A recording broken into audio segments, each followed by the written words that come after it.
talking about electrification or EVs, I've always wondered to myself, an EV vehicle is probably 1.5x ICE vehicle in terms of cost. I never expected EV to take off because I always looked at the personal mobility sort of a thing. And like, okay, hey, if I'm getting a car for 10 lakhs, why does it make sense to pay 15 or 20 lakhs for it?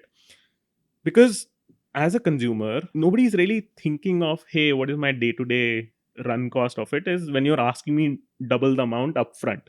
So is EV hence going to see the biggest boom, or is seeing the biggest boom only in commercial use where day to day operation costs matter, unlike personal mobility? So let's break this up into a couple of different ways.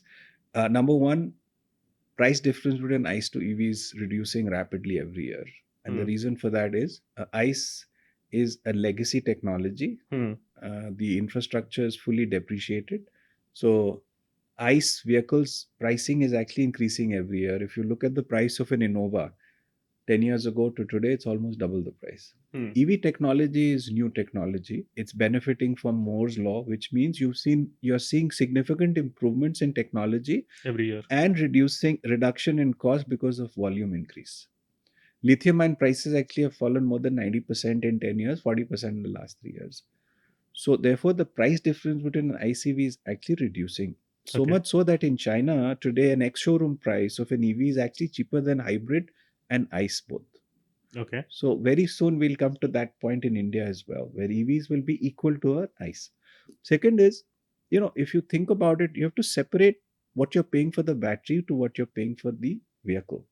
If the battery is going to last 10 years, think of the fact that if I buy a petrol car, Toyota doesn't ask me to pay 10 years in advance for petrol, Hmm. right? So when you're buying a battery for 10 years, you got to think of that as not as a capex, but as an amortized cost because that battery is going to last 10 years. The third thing, what we've seen is that if you look at electrification, the way it's happened in, say, the US or China, if you look at any highway in US or China or Japan, 99% of vehicles would be four-wheeler personal mobility, Hmm. right? It's very homogeneous. And therefore, electrification, whether it's Tesla or it's BYD, all the capital has flown into electrifying four-wheeler personal mobility. Right. Look at our roads in India. Four-wheelers actually is probably one of the smallest Hmm. car park, Hmm. right?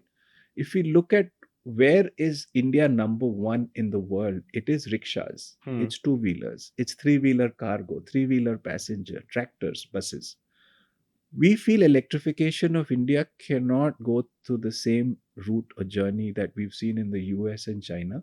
So we don't need a Tesla. We don't need a four we wheeler we should brand. prioritize capital, incentive and subsidy on electrifying commercial vehicles over personal mobility. And the reason we think that's the right way to go is that commercial vehicles constitute only 10% of our car park but consume 70% of our energy. So ultimately, you look at businesses which have high operating leverage.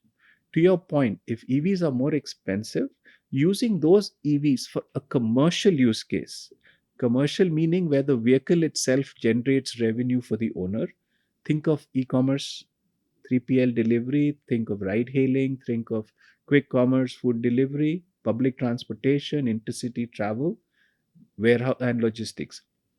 These are businesses that are operating today using ICE vehicles where they're paying 100 rupees for a liter of diesel or petrol. If you electrify them, they will see a faster payback period because for them they're running businesses where the base model is based on cost per kilometer and revenue per kilometer.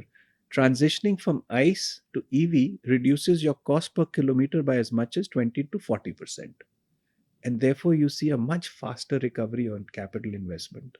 So there, that same car that if you mentioned is that why should I spend 50% more because I drive 40 kilometers a day, Hmm. that same car on a Rapido or an Uber who's driving 250 kilometers a day, because Right. now he's paying significantly less for energy Hmm. compared to diesel, will recover that incremental cost in a matter of a few months. And therefore, electrification of commercial vehicles will happen in a much accelerated way. Now, once you've electrified the commercial form factors, your ability to electrify personal mobility can happen in a far more capital efficient way because they will continue to leverage the infrastructure that you've built for the commercial side.